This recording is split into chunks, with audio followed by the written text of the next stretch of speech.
how you feeling? They got a war for order, a war for gold, a war for money, and a war for souls. War on terror, war on drugs, war on kindness, war on hugs, war on birds and a war on bees. They got a war on hippies trying to save the trees. War with jets and a war with missiles. War with high see the government officials. Wall Street war on high finance. War on people who just love to dance. War on music, war on speech, war on teachers and the things they teach. A war for the last 500 years. There are so many voices in this country that are speaking up and active, people active in their communities, that I'm not talking about a fringe minority or a silent majority, but the silenced majority, silenced by the mainstream media. The media today represents a minority elite. These all have to be challenged, and many people are doing it. It's Michael Franti here. This is Amy Goodman with with Rochester. Indymedia. Hi, you're watching Rochester Indymedia. I'm Dawn Zappelli, the host of today's show, and today we're talking to Robert H. King, the only freed member of Angola 3. He, as well as two others, were falsely accused and convicted of a crime they did not do. Robert has served 29 years in solitary confinement for this crime and was released in 2001, and currently two of his comrades are still in prison, and there is an international fight to liberate these other two members of the Angola 3. And today we're going to get more information and talk about what is Angola and what happened around this case. But first, welcome Robert to Rochester, Mr. King to Rochester, and to the show today. Thanks for coming out. Thank you for having me, Don. You're welcome. Your book is amazing. I want to hold this up for people. It's From the Bottom of the Heap, the Autobiography of Black Panther Robert Hillary King. It's a great testimony, lots of anecdotes from your life and what happened. It's unbelievable. I mean, not one time, but one time after another time, you are falsely accused, framed, and convicted for crimes you did not do. How does this happen to someone? Well, it happens. You know, my case is not, you know, the tip of the iceberg. It's not a novelty. It's something that is really pervasive. I think once you get to investigating cases and into the criminal justice system, and I use that, and people who have been entrapped into the justice system, you see that time after time after time that this happened, and this is repetitive. Of course, you know, it's not all across the board. There are people who commit crime and people who go to prison. Then there are people who commit crime and never get caught, never go to prison. And I'm not saying that in subsequent interviews and that I've had, I'm not an angel. I've lived a life where I've done some things that probably warranted some things, but I can attest to the fact that the incident in which I cover in my book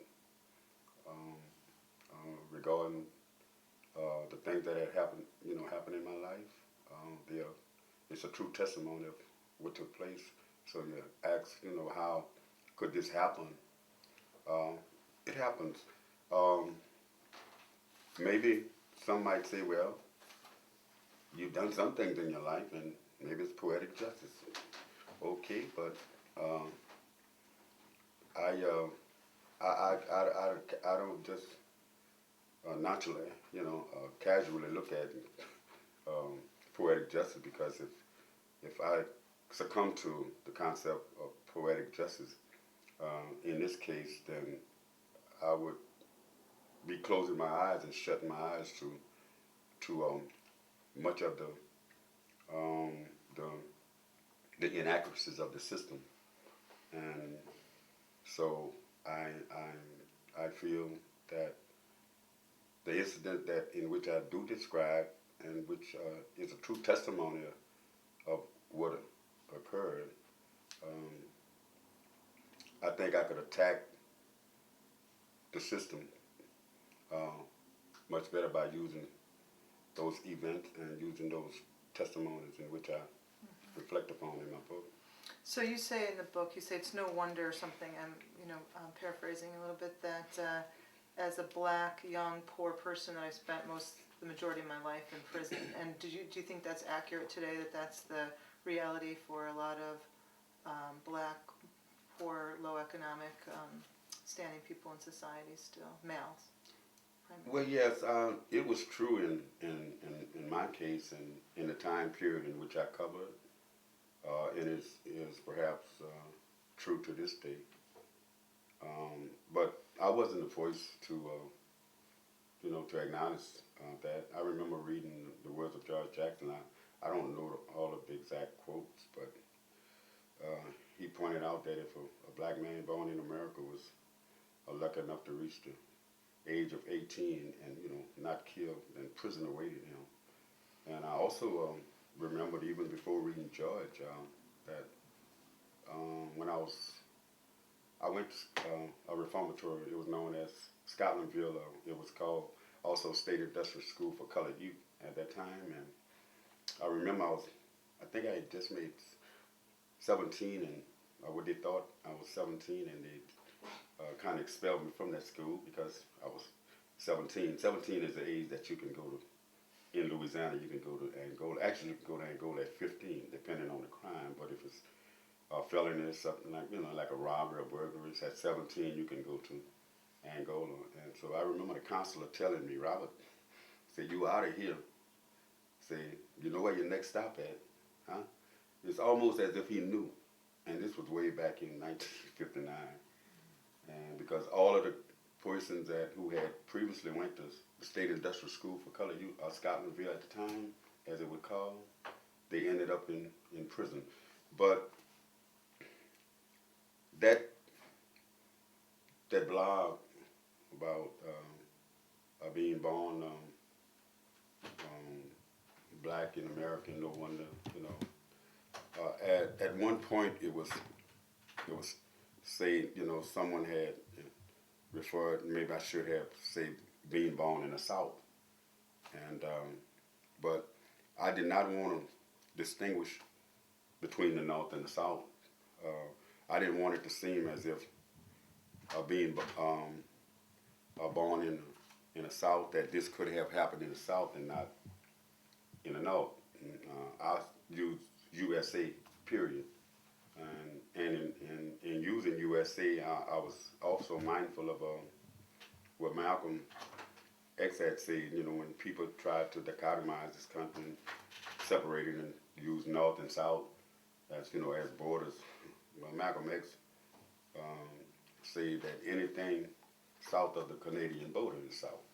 So the same thing that happened in southern Mississippi could happen in southern New York, or southern California, southern Michigan, and so forth, and on and on and on. It's just not as blatant. When we come back, we're going to talk more about some specific incidences around Angola 3 and talk more with Robert King. Robert King's going to be speaking tonight in Rochester. You can also catch his speech on Rochester Indymedia, indy.media.org. Stay tuned. Okay, kids, here we are at the slavery exhibit. Now, as you can see, the slaves were kidnapped from their homes, chained together for weeks. They would cram them onto these ships in very appalling conditions. Thousands of women and children are being smuggled across the border. Sexual trafficking of children. As you can see right here, they were treated like animals. They worked all day long for no pay. In sweatshops raided by police, children forced into slave labor. Some of the slave masters were very cruel. They whipped them and they beat them, as you can see in some of these pictures. Torture and assault be brutal, even fatal. So, before moving on, are there any questions? Does this still happen today?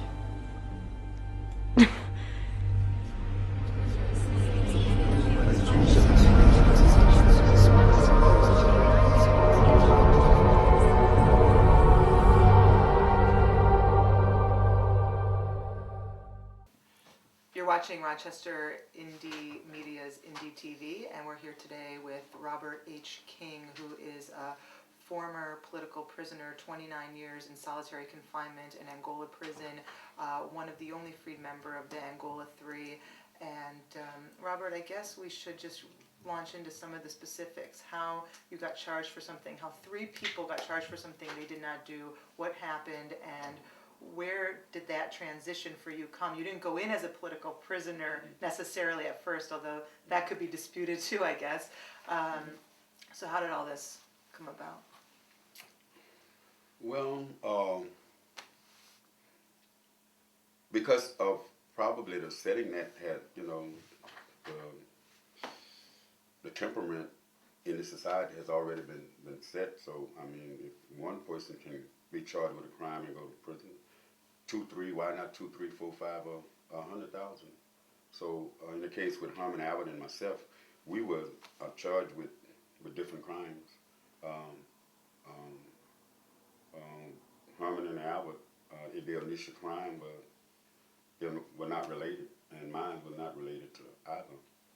Herman Wallace was eventually charged with in 1966 for a bank robbery. Abbott in 69 for an armed robbery, and I was charged in early 70 with the alleged participation in an armed robbery as well. And Abbott received 50 years, Herman received 60 years, 50 years for a bank robbery, I think. 50 years, and Abbott received 50 years, and I elected to go to trial after being offered a plea bargain of 15 years, and I elected to go to trial. I went to trial and I was found guilty, and I was given 35 years. Of course, the 35 years that I received was probably gotten as I got this because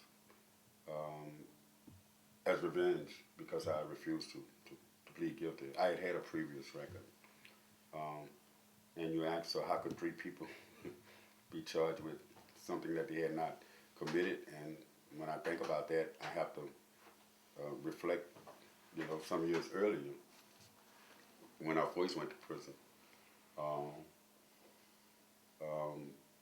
There were 4 people who went to prison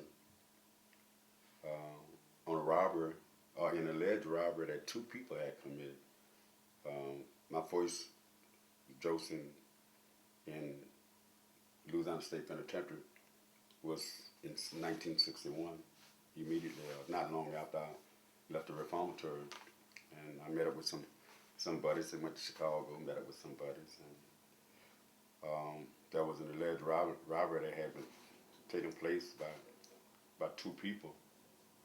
And we were picked up later that night, and they had 5 people in the car. And 4 people ended up pleading guilty to a crime that the police say had been committed, and I was one of those. I pled guilty to a 10-year sentence. You plead, it's so interesting to read in the book because the plea bargain, you know, is the best you get. I mean, there's no chance that you're ever going to prove innocence in a system that's out to get you, so you just end up pleading and taking these exorbitant years and extreme punishment for something you don't do, or else you get more, which was evidenced in your other charge. Yes, and at that time I was scared. 10 years seemed like a lifetime to me, but 30 years seemed more at that time.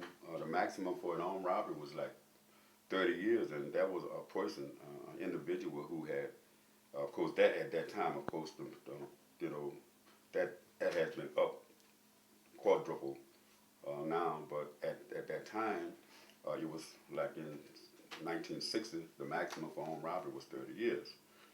And if I know a person who, the first person to get that time was, and I subsequently met him in Angola. He was charged, and they offered him 5 years, and he refused it, and he ended up with 30 years. So when they offered us 10 years, with all of this in mind, knowing what had happened with that particular individual, we opted, even though, you know, this guy, I don't know whether he did it or not, but I know I didn't do it. on this particular robbery, because I would say it was a robbery, and it really didn't make any sense, Dawn, because they picked 4 people up, arrested 5 people, and charged and had us under investigation of robbery, and then they charged 4 us with a robbery in which only 2 people had allegedly committed, and 4 people pled guilty to this robbery. And again, like I said, I was one. So it was at that time easy to do. They fingered me then, so it was easy to do it. And it wasn't not just me, but it was other people impacted. Other cases similar to mine. I mean, I think just to assume we have a real general viewership out here, and people who haven't been through the justice system the way you've been, and to believe that these kind of deals go on, this many innocent people end up in jail and prison for these crazy amounts of time. You say in your book that we have to start calling the prison system exactly what it is, and that's a perpetuation of slavery. And what people might not know about Angola is that it was an old slave plantation where, once the slaves were liberated or emancipated, they were just creating more laws. You talked about these laws like the 72. If you didn't have proof of work for 72 hours, you could get swept up and arrested, but this was only for black citizens at this time, so the laws were different, and then channeled right back to the plantation to work. So is that the connection you're making when you talk about that connection between the prison industrial complex and slavery as you see it? Well, yes, slavery just probably, I'm saying it just underwent a change, a form of new slavery, or neo slavery, if we want to call it that. In order to have been a chattel, the only crime in which you need to commit was to be born black, and you were a slave or chattel for the remainder of your life until so-called quote emancipation. So my point is this, that if you fast forward that into 1960 with this mindset of a system that had really not changed, but had, and the little cosmetic change that it had made did not, reflect any not too much changes from the previous chattel, then that same mindset was there. I was black, we were black, so it could have been 4 or it could have been 24. And the only crime you need to have been committed was being born black. When we come back, we're going to continue talking. We're going to talk about Angola prison and what life was like there, and this war zone, as Robert King described it as. Stay tuned. A deserted warehouse on the outskirts of town. And a ticking bomb spells trouble for Batman and Robin. Holy, breaking and entering. It's Batgirl.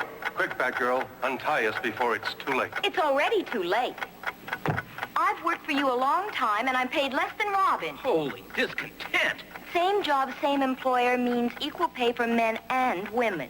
No time for jokes, Batgirl. It's no joke. It's the federal equal pay law. Holy act of Congress. Can we talk about this later? Will Batgirl save the dynamic duo? Will she get equal pay? Tune in tomorrow or contact the Wage and Hour Division listed in your phone book under the U.S. Department of Labor. Okay, you're watching Rochester Indymedia's IndyTV. Today we're talking with former political prisoner, Black Panther, Robert H. King, one of 3 falsely accused and convicted members of the Angola 3, also Albert Woodfox and Herman Wallace, who are still incarcerated today.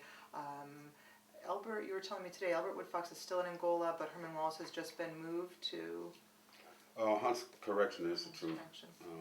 Yes. And we'll get into the specifics of how their cases, what's happening, and when we can hope to see them released and what's going on. But let's just get back to Angola. What is life like at Angola? Can you describe that for people just to get a sense? Because it is described as one of the worst. It's known as being one of the worst maximum security prisons in the country. Is that accurate? Well, I guess the people who who gave it that status at that time felt it was accurate. As you pointed out, Dawn, it was considered the worst prison or the bloodiest prison in the nation. Of course, they give you a figure of stabbings and killing, but I guess that's a conservative figure. People were dying daily on a daily basis. Victims were killing victims, and prisoners, that is, were killing prisoners, and it was a horrible situation. It was a system that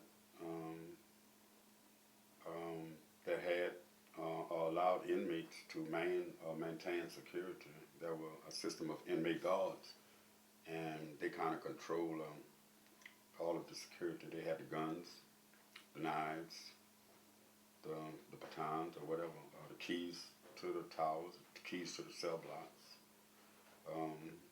and the administration gave the guards the green light to control the inmates or the prisoners when they got unruly.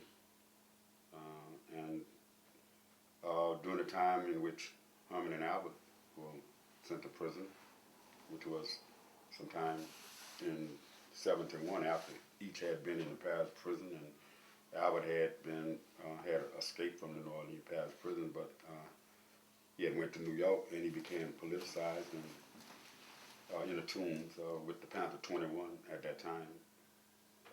He was extradited back after he was recaptured, and he was sent to the New Orleans parish prison, and then he was sent on to further to Angola along with Herman Wallace and later myself.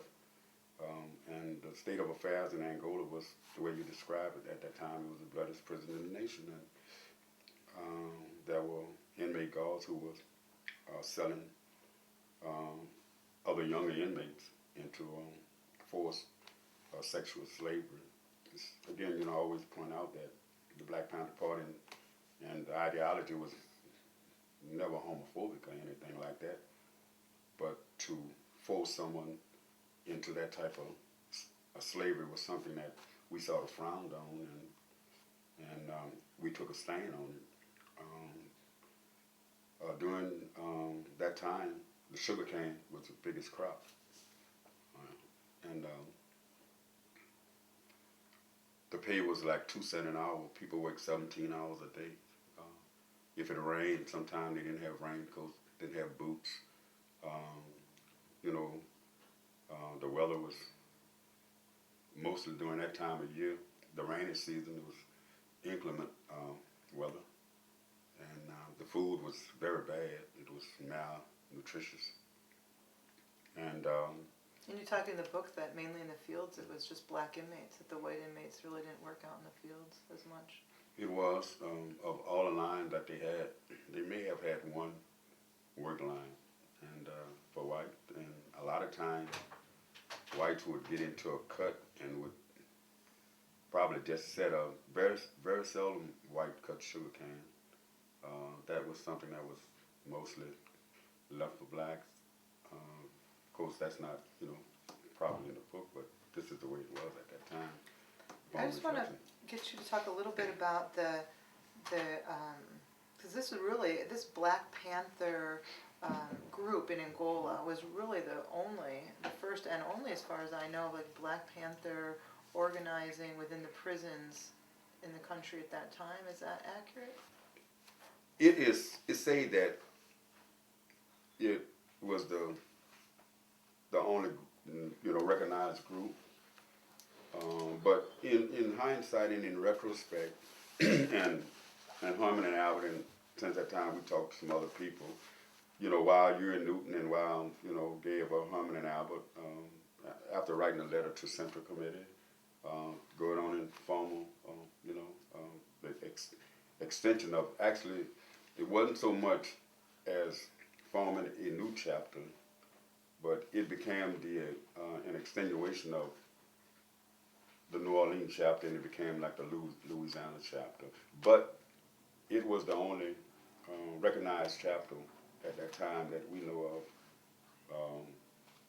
It was the only recognized chapter in the nation. But at the same time, I would like to point this out, that, UNN Newton had, declared George Jackson, who was in St. Quentin, as being sort of like a field marshal and part of Black Panther Party as well. And he had a lot of people in California, a lot of bloods in California who felt that they were also members of the Black Panther Party. So now, whether each chapter operated like ours did, because they're in different settings, we can't say, but the Black Panther Party and the chapter in Louisiana operated on a different aspect, because they had more land and more opportunity at that time, because Herman and Albert were at this time in the main prison population. They wasn't in cells. Initially, they were in the main prison population, so they were able to go on the yard and to call all the inmates together, both white and black, and begin disseminating the ideology of the Black Panther Party.